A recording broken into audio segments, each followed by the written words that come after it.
नमस्ते दोस्तों, welcome back to my channel Bharatiya Samaj. August कॉम्टेन का जीवन परिचय। अगस्ट कॉम्टेन का जन्म 1798 में हुआ था और इनकी मृत्यु 1897 में हुई थी। समाजशास्त्र को एक व्यवस्थित विज्ञान के रूप में स्थापन करने का श्रेय अगस्ट कॉम्टेन को है। ये फ्रांस के दार्शनिक हैं। कॉमट ने ही सर्वप्रथम 1838 में समाजशास्त्र शब्द का प्रयोग किया था। इन्होंने सामाजिक भौतिकी से बदलकर इसका नाम समाजशास्त्र रखा, इसीलिए इन्हें समाजशास्त्र का जनक या पिता भी कहते हैं। कॉमट ने समाजशास्त्र के चिंतन की 3 अवस्थाओं का उल्लेख किया है। कॉमट के विचारकों को प्रभावित करने में तत्कालीन फ्रांस और यूरोप की सामाजिक परिस्थितियों का भी महत्वपूर्ण योगदान रहा है। कॉमट ने अपने समय में फ्रांस तथा यूरोप की औद्योगिक क्रांति और पूंजीपति वर्ग नवीन संसाधन का उद्देश्य देखा, जिनकी वजह से समाज में अशांति का अनुभव उन्होंने किया, जिसका प्रभाव उनकी कृति और उनकी रचनाओं में भी झलकता है। कॉमट की कुछ प्रमुख रचनाएं निम्नलिखित हैं, जैसे a structure of the scientific work required for the organisation of society, positive philosophy, system of positive philosophy, religion of humanity.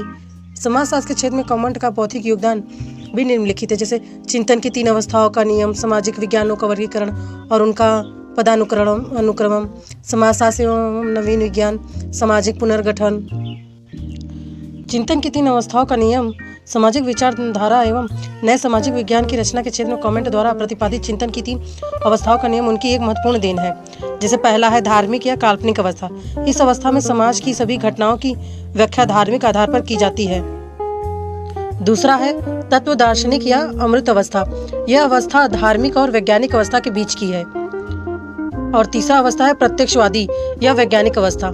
ये बहुत इंपॉर्टेंट है। ये ज़्यादातर प्रश्न MA वगैरह BA वगैरह में प्रत्यक्षवादी को लेकर बहुत ही प्रश्न पूछे जाते हैं। इस अवस्था में मानव मस्तिष्क धार्मिक और काल्पनिक विचारकों को छोड़कर घटनाओं की व्याख्या तर्क और वैज्ञानिक आधार पर करता है।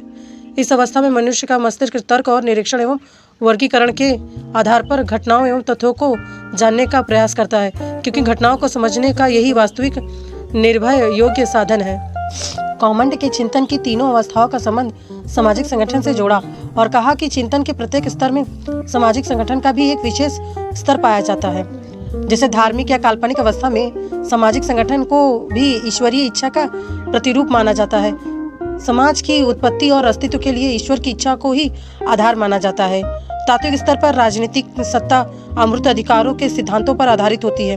इस अवस्था में दैवीय अधिकारों की समाप्ति हो जाती है और उसके स्थान पर प्राकृतिक अधिकारों का अपनाया जाता है, जो कि मनुष्य के राजनीतिक संगठनों को निश्चित करते हैं, यानी संबंधों को एकजुट करते हैं।